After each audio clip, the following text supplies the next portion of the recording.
तो हम क्या देखने वाले हैं बताइए। हमने लास्ट वीडियो में पढ़ा था कि ग्लूकोज का यूनिडायरेक्शनल और बाई डायरेक्शनल ट्रांसपोर्ट कैसे होता है। आइए हम आगे जाके देखेंगे हम इस ग्लूट टी के बारे में। नाम से पता लग रहा है ग्लूट टी मतलब ग्लूकोज ट्रांसपोर्ट, मतलब जो ग्लूकोज को ट्रांसपोर्ट करता है। ओके, कहाँ प्रेजेंट होता है? मेम्ब्रेन के ऊपर प्रेजेंट होता है। ये कोई पूछने की बात है सर? बिल्कुल, आइए देखते हैं। तो अब इसके हम टाइप की बात कर ले क्या कि कितने प्रकार का होता है। तो किसी प्यारे बच्चे ने मुझे बताया कि आपका जो ग्लूट ट्रांसपोर्ट होता है इसके टाइप होते हैं, जैसे कि GLUT transport 1, GLUT transport 2, GLUT transport 3 और आपका ग्लूट ट्रांसपोर्ट 4 और एक ग्लूट ट्रांसपोर्ट 5। ऐसे करके आपके इसके कितने प्रकार होते हैं टोटल? इसके होते हैं टोटल 5 टाइप। कितने टाइप होते हैं इसके? 5 टाइप होते हैं। तो हम इनके बारे में केवल इतना ही पता करेंगे कि कौन सा टाइप कहाँ पे मिलता है। राइट, ये कई बार पूछा गया है कि ग्लूट 1 कहाँ मिलता है, ग्लूट 2 कहाँ मिलता है, इसका क्या काम होता है। तो काम तो आपको पता है ग्लूकोज को ट्रांसपोर्ट करना, लेकिन प्रेजेंट कहाँ होता है ये पता होना चाहिए ना। तो आइए देखते हैं। तो ये आपकी all cells of the body, हमारी बॉडी की सभी सेल्स पे प्रेजेंट होता है। ये सभी सेल पे, ठीक है, हमारी बॉडी के सभी सेल पे प्रेजेंट होता है, सभी के ऊपर, है ना। मैं पूछूं आरबी से भी मिलता है क्या, तो आप कहोगे यस मिलता है। ठीक है, याद रहेगा। ग्लूट 2 कहाँ मिलता है? लीवर, याद रहेगा आपको। अच्छा, और कहाँ मिलता है? और आपके ये मिलता है आपका जो क्या बोलते हैं उसको, आपका जो स्मॉल इंटेस्टाइन की, मतलब हमारी जो एंटेरोसाइट सेल होती है ना, एंटेरोसाइट सेल होती है। एंटेरोसाइट मतलब small intestine cell. Enterocyte cell की, लिखना ना इसको, बहुत इंपॉर्टेंट है। एंटेरोसाइट सेल की कौन से मेम्ब्रेन पे मिलेगा बताओ? ये बेसोलेटरल मेम्ब्रेन पर मिलेगा। याद रहेगा आपको? ये नहीं याद रहेगा सर, कोई दिक्कत नहीं है। जब आपको एनिमल फिजियोलॉजी पढ़ाएंगे तो आपको पता लग जाएगा कि क्या काम होता है इसका, ग्लूट 2 का कहाँ प्रेजेंट होता है। प्यारे बच्चों, याद रखना पड़ेगा इसको। ये देखो, ये आपका एलिमेंट्री कैनाल है ना, इधर से आपने ठूस लिया, ये आपका खाना अंदर गया, ये आपका ग्लूकोज अंदर चला गया। ठीक है, अब यहाँ पर एक अंदर की तरफ स्मॉल इंटेस्टाइन में यहाँ पे सेल प्रेजेंट होती है। मैंने पूछा आपका नाम क्या है? मतलब मेरा ही तो नाम है एंटेरोसाइट सेल, मैं ही तो स्मॉल इंटेस्टाइन सेल। ओके, तो आपकी ये वाली मेम्ब्रेन का नाम क्या है? मतलब मेरा नाम है एपिकल मेम्ब्रेन। मतलब आपका नाम, मतलब मेरा नाम ही तो है बेसोलेटरल मेम्ब्रेन, मैं ही तो हूँ बेसोलेटरल मेम्ब्रेन। अच्छा, आपके ऊपर प्रेजेंट होता है क्या हमारा ग्लूट 2? हाँ, ये ग्लूट 2 मेरे पास ही मिलता है। मतलब ये करता क्या है कि यहाँ पर देखो, यहाँ पर अंदर वाली मेम्ब्रेन के ऊपर, अंदर वाली मेम्ब्रेन के ऊपर सोडियम ग्लूकोज को ट्रांसपोर्टर प्रेजेंट होते हैं, जिनको हम सेकेंडरी एक्टिव ट्रांसपोर्ट बोलते हैं। ये जो सेकेंडरी एक्टिव ट्रांसपोर्ट होते हैं, ये यहाँ से ग्लूकोज को पकड़ते हैं, यहाँ से ग्लूकोज को पकड़ते हैं। ये लो जी, ग्लूकोज को इसने पकड़ा और इस ग्लूकोज को यहाँ से ये ग्लूट 2 जो होता है ये कहाँ फेंक देता है बताओ? ब्लड के अंदर फेंक देता है। कहाँ फेंक देता है? ब्लड के अंदर। राइट, तो ग्लूट 2 कहाँ प्रेजेंट होता है? स्मॉल इंटेस्टाइन सेल के बेसोलेटरल मेम्ब्रेन पे। अच्छा, एपिकल मेम्ब्रेन पे ग्लूकोज के एब्जॉर्प्शन के लिए कौन प्रेजेंट होता है? सोडियम ग्लूकोज को ट्रांसपोर्टर, जो ग्लूकोज के साथ साथ सोडियम को भी ट्रांसपोर्ट करता है। सोडियम को तो फैसिलिटेड डिफ्यूजन के थ्रू और ग्लूकोज को किसके थ्रू बताओ? एक्टिव ट्रांसपोर्ट के थ्रू। ये आगे पढ़ेंगे, थोड़ा आगे का टॉपिक मैंने बता दिया ये। अभी केवल आप इतना याद रखिएगा कि आपके जो ग्लूट 2 होते हैं वो कहाँ कहाँ प्रेजेंट होता है, बस। अच्छा, ग्लूट 3 कहाँ मिलता है? आपके ब्रेन जो सेल होती है, सॉरी, है ना, यहाँ पे मिलता है, ब्रेन में मिलता है, मतलब आपके। अच्छा, और आपके मिलेगा ये अच्छा, रेटिना। आपका रेटिना जो होता है ना, रेटिना, वहाँ पर भी मिलता है ग्लूट 3। ग्लूट 4 कहाँ मिलता है? मसल, आपकी मसल सेल जो होती है ना, मसल सेल के ऊपर मिलता है ग्लूट 3। राइट, और कहाँ मिलता है ग्लूट 3? अच्छा, मसल भी कौन सी? स्केलेटल मसल, है ना। और बस यही काफ़ी है ना, ये याद रखो आप अभी, है ना। मुझे अभी इतना याद आ पा रहा है। तो ये आप याद रखना, GLUT4 कहाँ मिलता है? मसल। अच्छा, और GLUT5 ये कहाँ मिलता है बच्चों? GLUT5 है ना, ये आपके यहाँ पर भी मिलता है, यहाँ पर भी मिलता है GLUT5, याद रखना इस चीज़ को। GLUT5 यहाँ पर भी मिलता है। और पता है ये यहाँ पे किसको ट्रांसपोर्ट करता है? यहाँ पर ये ट्रांसपोर्ट करता है फ्रैक्टोज को। ये फ्रैक्टोज को पकड़ता है आपके एलिमेंट्री कैनाल में से और उसको आपके ब्लड में डाल देता है। तो GLUT5 का काम क्या होता है? फ्रैक्टोज ट्रांसपोर्ट करने का। ठीक है, क्या करता है? Fructose transport. कहाँ प्रेजेंट होता है ये भी लिख लो। अभी तो बताया मैंने आपको कहाँ प्रेजेंट होता है ये आपके एंटेरोसाइट सेल्स में, बोले तो स्मॉल इंटेस्टाइन सेल के अंदर। ये लो जी, इसी के साथ आपका सारा कंप्लीट हुआ। देखो सबसे खास बात क्या है? नाम क्या है? GLUT5। ग्लूट मतलब ग्लूकोज, लेकिन ट्रांसपोर्ट किसका कर रहा है? फ्रैक्टोज का। याद हो जाएगा।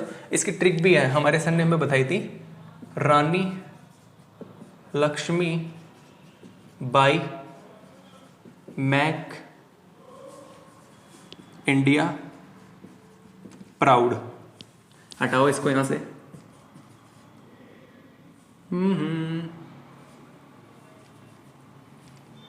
अब देखो आर से मतलब, अरे इसको यहां खराब हो जाएगा पूरा यार, ऐसे मत कर यार, ऐसे मत करो यार प्लीज। आर से मतलब RBC। यहां पे आप एक काम कर लो, 1 2 3 4 है ना, और 5, इतना तो कर ही सकते हो ना। चलो जी, बस इतना से काम कर लो। ये मैंने ऊपर लिखा है ना, ये मैंने ग्लूट ट्रांसपोर्ट लिखा है। क्या लिखा है मैंने? GLUT transport. 1 2 3 4 5। पहला वाला कहाँ मिलता है? RBC के ऊपर। दूसरा वाला कहाँ मिलता है? L से लीवर, B से ब्रेन, M से क्या होगा बताओ? मसल, I से क्या होगा? इंटेस्टाइन। डन? याद हो गया? बस इसी के साथ हमारा ग्लूट कंप्लीट होता है। अच्छा, कुछ बातें याद रख लो, जैसे कि एफिनिटी किसकी ज़्यादा होती है? कौन है जो ग्लूकोज को सबसे ज़्यादा बाइंड करवा सकता है? तो याद रखना है, आपको याद रखना है, GLUT3 की सबसे ज़्यादा होती है, फिर होती है 4 की, फिर होती है 1 की, और फिर होती है 2 की। सबसे कम एफिनिटी किसकी होती है? लीवर की सेल पे जो प्रेजेंट होता है ना ग्लूट ट्रांसपोर्टर, उनकी, GLUT2 की। अच्छा, डिसोसिएशन किसका ज़्यादा होता है? डिसोसिएशन, अरे तो यार ये तो आपको याद हो जाएगा, बोले तो KD। ये तो इजीली याद हो जाएगा आपको। कैसे? देखो, जिसकी एफिनिटी ज़्यादा होगी उसका डिसोसिएशन सबसे कम होगा। तो इसका उल्टा कर लो जस्ट, सबसे सॉरी, ज़्यादा डिसोसिएशन 2 का, फिर 1 का, फिर 4 का, और फिर 3 का। सबसे कम डिसोसिएशन किसका है? 3 का है। क्यों? क्योंकि सबसे ज़्यादा एफिनिटी 3 की है। तो ये भी आपको पता होना चाहिए। इसी के साथ हमारा ये कॉन्सेप्ट खत्म होता है, ग्लूट ट्रांसपोर्ट वाला खत्म, कंप्लीट हमने कर लिया इसको, राइट। आगे चले क्या? हम आगे चल सकते हैं क्या? तो ये हमने फैसिलिटेटेड डिफ्यूजन को हमने पढ़ लिया है, ट्रांसपोर्टर को हमने कंप्लीट कर लिया। फैसिलिटेटेड डिफ्यूजन में हमने दो बातें की थी ना, एक तो हम पढ़ेंगे ट्रांसपोर्टर जो पोलर मॉलिक्यूल को ट्रांसपोर्ट करते हैं, दूसरा हम पढ़ेंगे आयंस जो चैनल्स के थ्रू ट्रांसपोर्ट होते हैं। तो अब हम आयंस की बात करते हैं। आइए,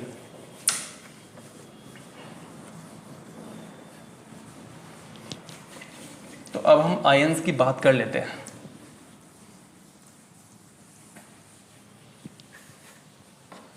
ये देखो जी, टॉपिक क्या रहने वाला है बताओ? Facilitated diffusion by channels. भाई आयंस को हम चैनल्स के थ्रू तो ट्रांसपोर्ट करेंगे। टॉपिक डालो, फैसिलिटेटेड डिफ्यूजन बाय चैनल्स। और चैनल्स के थ्रू कौन ट्रांसपोर्ट होता है? आयंस होते हैं। अब यहां देखना ध्यान से, ये मेरी सेल है, ठीक है। मैंने पूछा यहाँ बाहर Na+ कंसंट्रेशन क्या है? हाई है। अंदर Na+ कंसंट्रेशन क्या है? लो है। कहा था आपको पहले लेक्चर में, यही कहा था। तो किसी ने कहा कि भैया मुझे इस Na+ को अंदर लेके आना है, अंदर लेके आना है अंदर। तो मैंने इस मेम्ब्रेन से पूछा क्या डायरेक्ट ला सकते हो क्या अंदर? उसने कहा नहीं, आयन से डायरेक्ट ट्रांसपोर्ट नहीं हो सकता, तो आपको मदद लेनी पड़ेगी किसकी? चैनल की। तो यहाँ पर चैनल प्रेजेंट होते हैं। मतलब आपका नाम, जैसे मेरा नाम होता है Na+ चैनल, मतलब आप क्या करते हो, मतलब मैं वही करता हूँ जो मेरा काम है। क्या काम है, मतलब मैं ट्रांसपोर्ट करता हूँ किसको, आयंस को, कहाँ से कहाँ, हाई से लो। मैंने पूछा यार यहाँ पर अंदर की तरफ K प्लस हाई होता है और यहाँ पर K प्लस क्या होता है, लो होता है। तो मैंने इस K प्लस को इस मेम्ब्रेन से पूछा क्या मैं इसको यहाँ से यहाँ फेंक सकता हूँ क्या, तो उसने कहा फेंक सकते हो, लेकिन उसके लिए आपको क्या लाना पड़ेगा, उसके लिए आपको यहाँ पे मेम्ब्रेन के पास में क्या लेके आना पड़ेगा, K प्लस चैनल। मतलब आप क्या करते हो, मतलब वही करता हूँ जो आपका Na प्लस चैनल करता है, वो Na प्लस को फेंकता है, मैं K प्लस को फेंकता हूँ। तो आपको पता लग गया। और आपको यहाँ से एक चीज़ पता लग रही होगी कि पर्टिकुलर आयन के लिए एक पर्टिकुलर चैनल बनाया गया है, ठीक है। ये K प्लस यहाँ से होते भी तो जा सकता था, लेकिन मना कर दिया इसने अपने गेट को बंद कर लिया। इसने कहा नहीं, आप यहाँ से होते हुए नहीं गुजर सकते हो। मतलब क्यों, बोले यार भाई मैं Na प्लस चैनल हूँ, आप K प्लस हो, आपको अगर जाना है बाहर तो K प्लस चैनल के थ्रू जाओ आप, ठीक है। तो याद रखना, एक स्पेसिफिक आयन के लिए एक स्पेसिफिक चैनल डिसाइड किया गया है, हर कोई किसी के अंदर नहीं हो सकता, ठीक है। चलो आगे चलते हैं। ओके, ये तो आपको पता लग गया, बिल्कुल बेसिक चीज़ है। क्या हम आगे चलें?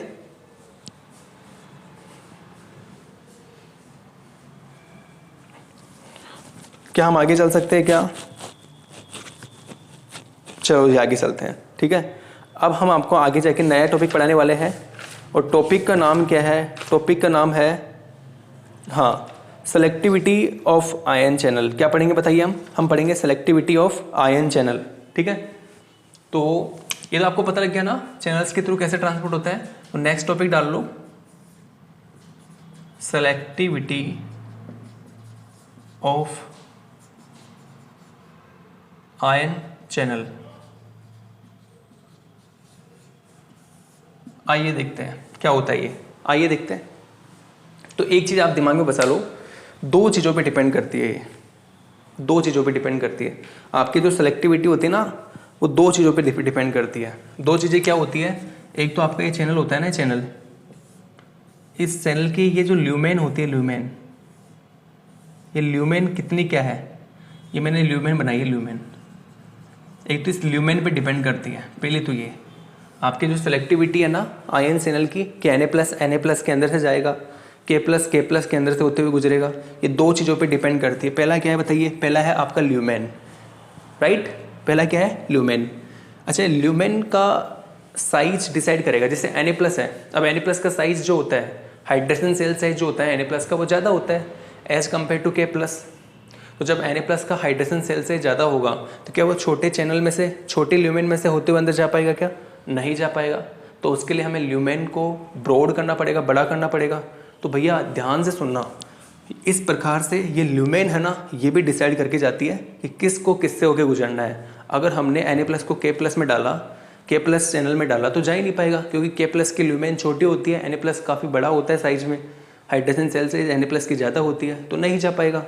और अगर इसी प्रकार हमने K प्लस को डाला तो K प्लस Na प्लस से होते हुए भी नहीं गुजर पाएगा। तो आप कहोगे सर ये क्या बात कर रहे हो, Na प्लस का तो साइज भी बड़ा होता है चैनल का, तो वो तो अंदर से इजीली जा पाएगा। लेकिन मैंने कहा भाई साइज तो ठीक है, साइज तो ठीक है, K प्लस का साइज छोटा होता है और Na प्लस चैनल का साइज काफ़ी बड़ा होता है, लेकिन वही तो सबसे बड़ी दिक्कत करके जा रहा है। मतलब कैसे भाई, साइज बड़ा होने के कारण अब वो आपका जो K प्लस आयन आ रहा है वो Na प्लस चैनल की वॉल के साथ में इंटरेक्शन नहीं कर पा रहा, वॉल से डिस्टेंस काफ़ी ज़्यादा हो गई। तो जब इंटरेक्शन नहीं कर पाएगा तो सीधी सी बात है, क्या वो ट्रांसपोर्ट हो सकता है? अरे इंटरेक्शन के बगैर आप किसी चीज़ को अंदर भेज सकते हो क्या? नहीं।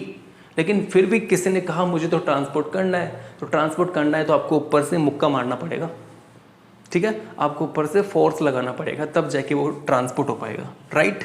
तो ये बात है। तो ल्यूमेन का साइज ये डिसाइड करके जाता है। दूसरी चीज क्या होगा, साइज ऑफ मॉलिक्यूल। आपके जो मॉलिक्यूल है ना उनका साइज, उनका क्या साइज, ये देखो जैसे कि Na है और आपका जो K है, बताओ इनमें से, चलो Na प्लस और K प्लस किसका साइज ज़्यादा होता है? तो आप कहोगे कि सर K प्लस का साइज ज़्यादा होता है। अब देखो ध्यान सुनना, K प्लस का साइज तो ज़्यादा होता है, कोई दिक्कत नहीं है। सेलेक्टिविटी दो चीज़ों पे डिपेंड करती है, ल्यूमेन, दूसरा है साइज। लेकिन साइज कौन सी साइज? यहाँ पर जो साइज बोल के जा रहा है ना, ये बोल के जा रहा है हाइड्रोजन सेल साइज। कौन सी cell size? Hydration cell size, है ना। तो यहाँ पर Na+ और K+ में साइज तो K+ की ज़्यादा होती है, लेकिन मैं बात करता हूँ हाइड्रेशन सेल साइज की। तो हाइड्रेशन सेल साइज जो होती है ना वो K+ की ज़्यादा होती है एज कम्पेयर टू Na+। ये क्या बात बोल दी सर, इसका क्या रीज़न है? इसका रीज़न इतना सा है, यहाँ पे लिख लो। इसका रीज़न क्या है? क्योंकि आपका जो Na+ होता है ना, इसकी हाइड्रेशन सेल से ज़्यादा होती है K+ से, क्योंकि Na+ के पास में S और P क्या मिलते हैं, याद रखना। Na+ के पास में S और P ऑर्बिट प्रेजेंट होते हैं, बट D ऑर्बिट क्या होता है, कक्षा एब्सेंट होती है। जबकि इधर K+ के पास में S, P और D तीनों ऑर्बिट मिलते हैं। जब तीनों ऑर्बिट मिलेंगे तो यहाँ पर ध्यान से सुनना बहुत इंपॉर्टेंट बात है। तो यहाँ पर जब इसके पास में S और P ऑर्बिट ही प्रेजेंट होते हैं तो सीधी सी बात है, इसकी साइज तो कम हो गई, इसकी साइज ज़्यादा है। क्यों? क्योंकि इसके पास में तीनों है S, P और D, इसकी साइज कम है। लेकिन अब ध्यान से सुनना, Na+ की हाइड्रेशन सेल साइज जो होगी ना वो ज़्यादा हो जाएगी। क्यों हो जाएगी ज़्यादा? क्योंकि यहाँ पर D ऑर्बिट एब्सेंट है, यहाँ पर D ऑर्बिट प्रेजेंट है। तो यहाँ पर जब D ऑर्बिट एब्सेंट है तो ज़्यादा से ज़्यादा अपने चारों तरफ वाटर मॉलिक्यूल को चिपका पाएगा, क्योंकि इसके पास जगह है, ये ज़्यादा से ज़्यादा वाटर मॉलिक्यूल को कवर कर सकता है। लेकिन यहाँ पर साइज पहले से ही काफ़ी ज़्यादा है, तो वाटर मॉलिक्यूल को कहाँ से बड़ा चिपका पाएगा, कहाँ से लेके आ पाएगा वाटर मॉलिक्यूल को अपने साथ में? इसके पास जगह भी नहीं है। S, P, D तीनों कक्षक प्रेजेंट है, तीनों क्लासें हैं इसके पास में, तीनों ऑर्बिट है। तो याद रखना Na+ जो होता है इसकी हाइड्रेशन सेल साइज ज़्यादा होती है। क्यों? क्योंकि S, P orbit present but D orbit absent. अब D ऑर्बिट एब्सेंट होगा तो इसका साइज क्या हो जाएगा, कम हो जाएगा। जब साइज कम हो जाएगा तो ज़्यादा से ज़्यादा वाटर मॉलिक्यूल को अपने चारों तरफ क्या कर पाएगा, ये ज़्यादा से ज़्यादा वाटर मॉलिक्यूल को अपने चारों तरफ चिपका पाएगा। तो इसका हाइड्रेशन सेल साइज इतना बड़ा हो जाएगा और इधर इसका हाइड्रेशन सेल साइज छोटा ही रह जाएगा। क्यों? क्योंकि इसके पास में D ऑर्बिट प्रेजेंट है, तो ज़्यादा से ज़्यादा वाटर मॉलिक्यूल को अपने पास नहीं चिपका पाएगा, इतनी जगह नहीं हो पाएगी इसके पास, राइट। तो ये आपको पता होना चाहिए। तो पहले मैंने दो बातें क्लियर कर दी। सेलेक्टिविटी आयन चरण पहला ल्यूमेन पे डिपेंड करती है, दूसरा आपका हाइड्रेशन सेल साइज पर डिपेंड करती है। तो हाइड्रेशन सेल साइज जिसका ज़्यादा होगा वो ज़्यादा से ज़्यादा जिसका हाइड्रेशन सेल साइज कम होगा वो ज़्यादा से ज़्यादा वाटर मॉलिक्यूल को अपने चारों तरफ चिपका पाएगा। ठीक है, मैं क्या बोल रहा हूँ, हाँ, हाइड्रेशन सेल साइज किसका ज़्यादा है, Na+ का। तो ये ज़्यादा से ज़्यादा वाटर मॉलिक्यूल को अपने चारों तरफ चिपका पाएगा, और जिसका हाइड्रेशन सेल साइज कम होगा वो वाटर मॉलिक्यूल को कम चिपका पाएगा। इसलिए देखो आपके सामने है सारी कहानी, राइट।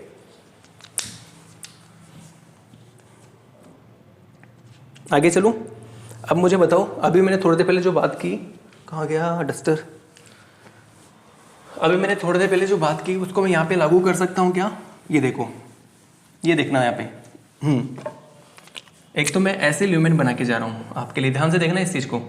एक तो मैं ऐसे ल्यूमेन बना के जा रहा हूँ और एक मैं ये ल्यूमेन बना रहा हूँ आपके लिए। बताओ इनमें से कौन सी तो वाइड है और कौन सी नैरो है? तो किसी ने कहा ये बड़ी है और ये छोटी है, ये नैरो ल्यूमेन है, ठीक है। तो मैंने कहा Na+ आप कहाँ से जाओगे और K+ आप कहाँ से जाओगे? तो Na+ ने कहा मैं इधर से जाऊँगा, K+ ने कहा मैं यहाँ से जाऊँगा। मतलब क्यों?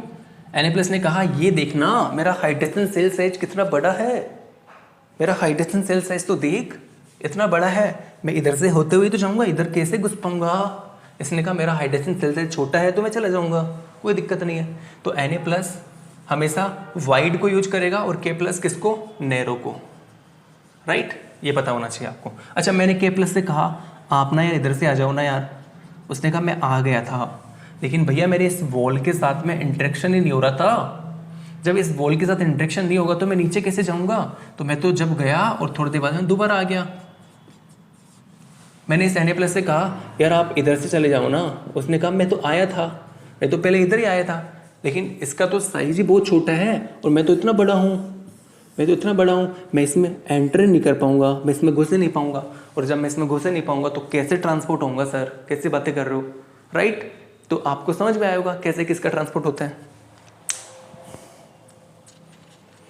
चले आगे चले क्या आगे?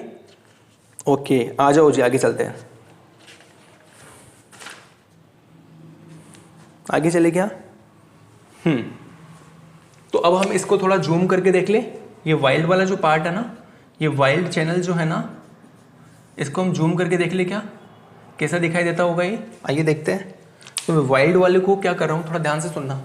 जो आपका वाइल्ड वाला चैनल है ना, इसको हम देखने जा रहे हैं इन डिटेल। एक्चुअली दिखता कैसा होगा है ना, तो ये ऐसा दिखता है, देखो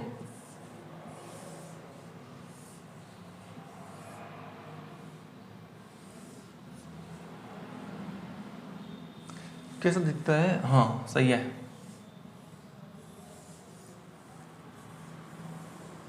ये मैंने क्या बनाया बताओ? ये आपके वाइल्ड चैनल बनाए हैं।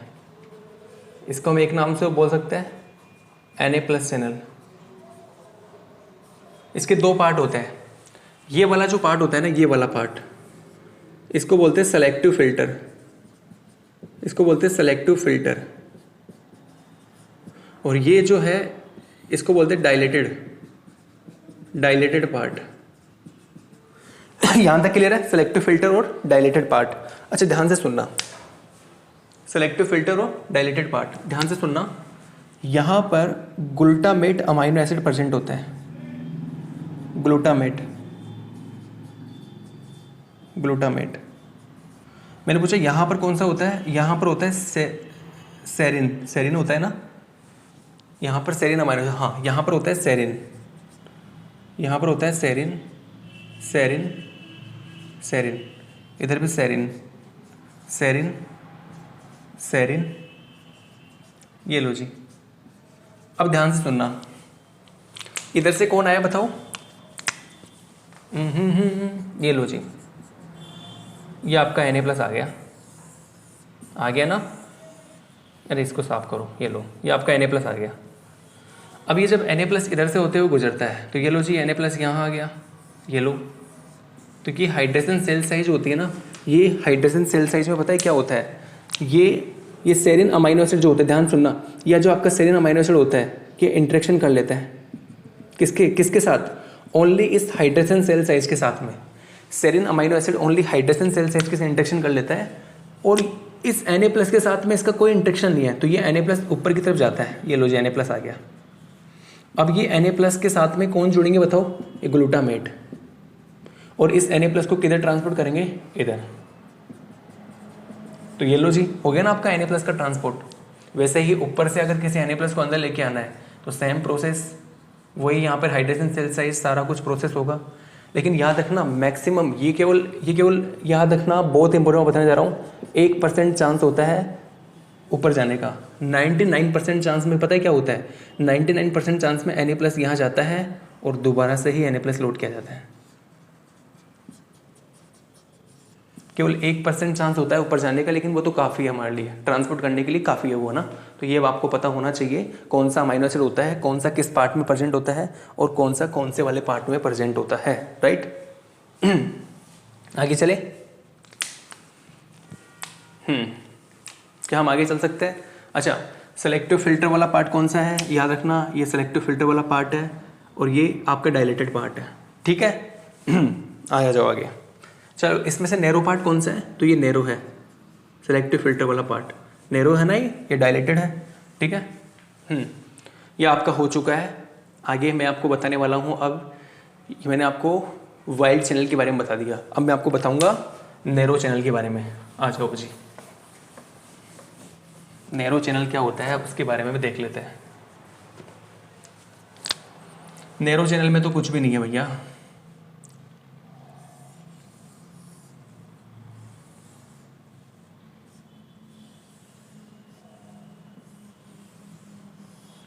यहाँ पर होता है glutamate amino acid, glutamate amino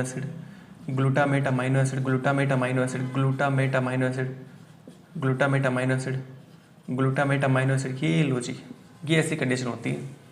ये आपका क्या है? ये आपका नैरो चैनल है, नैरो चैनल। हम इसको एक नाम से और बोल रहे हैं K+ चैनल। तो जब इधर से K+ आता है, K+ का हाइड्रोजन सेल से छोटा होता है ना, आपको मैंने बताया था, ये लो जी।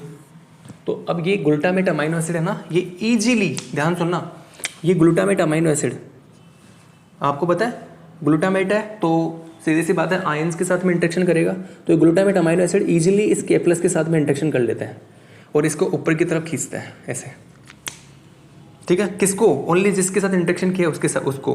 तो जब ये K+ को ऊपर की तरफ खींचता है तो K+ अंदर आ गया, ये लो जी K+, ये लो जी K+, ये लो जी K+, बाहर आ गया। और ये हाइड्रेशन सेल साइज यही बाहर छोड़ के चला जाता है, हाइड्रेशन सेल ये बाहर ही रह जाती है ना, ये अंदर ही जाती है K+ के साथ में।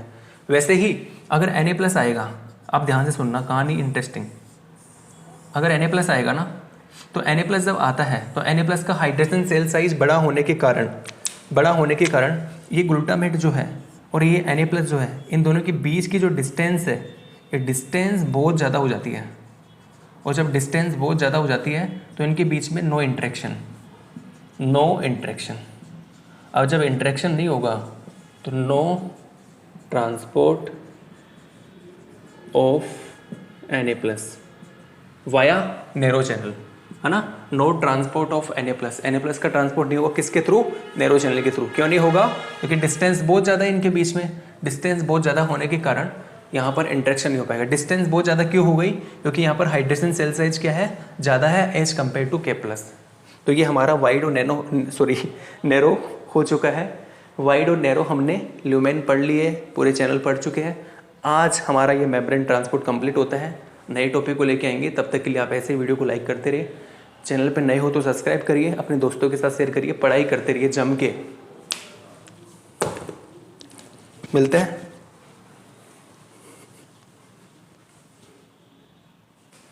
मिलते हैं।